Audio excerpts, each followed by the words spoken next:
Welcome back, it's Ryzen, and today I'm going to be talking about Tower of God, chapter 532. The chapter starts off with Baam once again saying that he's going to take Leviathan and seal him inside of himself to forcibly steal Leviathan's power. I honestly think that this is a pretty cool concept because most of the time when a protagonist has an inner demon or whatever sealed within himself, it's normally involuntary.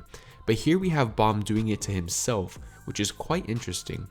Also, apparently Leviathan is so powerful that not even Trauma Ray could control him, which is absolutely insane.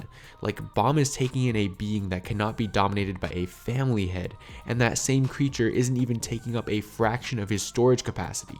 But more on that later. I do believe that Baam and Leviathan will eventually have some sort of cooperative relationship because they both want to take out Trauma Ray. I think Baam using Leviathan's power and taking out Trauma Ray would probably be the biggest power up that we have seen in the entire series, and Baam would go from high ranker level to family head level very quickly.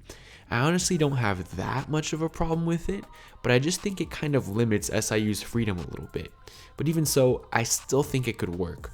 Although Trauma Ray is a family head, I don't even think we have a rank for him.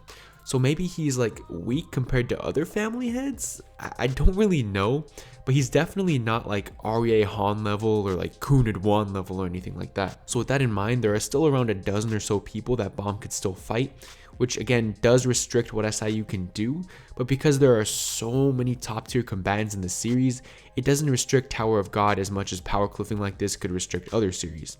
Even if we take a look at our current squad, every character in it is pretty much thousands of times weaker than Baam already, but they still have ways of being useful. Kun has his intellect and the Firefish, Hwaryun has her guide abilities, Vicente has spells, so on and so forth.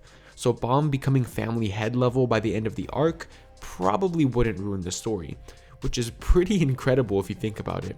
So anyways, after Baam and Leviathan talk, we cut out to Yama and Yasracha, where Yasracha leaves the fight. It was kind of disappointing the way it was done, especially since the recent flashback made us all so much more invested in the fight, but I think it might be worth it in the long run to postpone that fight for a better time. We then get back to Baam and Leviathan, and the madman successfully inserts a forbidden demonic entity inside of himself. Nice. To be honest, I thought the moment when Leviathan sees the pretty much endless storage capacity of Baam's power was really cool, and it's a pretty cool reminder that Baam's greatest attribute isn't his power, but it's his ability to steal pretty much anything from anyone. When you think about it, Baam's name translates to night, which is dark, so SIU is pretty much saying that Baam's power is just to be black. What does that mean? Well, I think it means you steal from other people and then flex stuff that isn't even yours. I'm black, by the way, so I hope people don't get mad whenever I say stuff like that. But anyways, that's all I wanted to say for this week's chapter. I was mainly focused on Baam and Leviathan, and I kind of wanted to give my thoughts on how it could potentially affect the future of the story.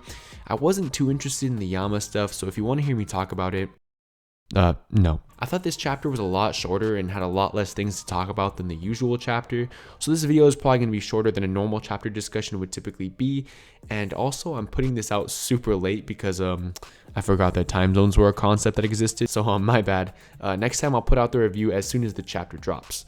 Anyways, thank you guys so much for watching. Please be sure to leave a like if you enjoyed, and subscribe for more Tower of God chapter discussions. I'm going to be making these every single week, so look forward to that. And I'll see you guys in my next video, which should be out in a few days. Peace out, guys.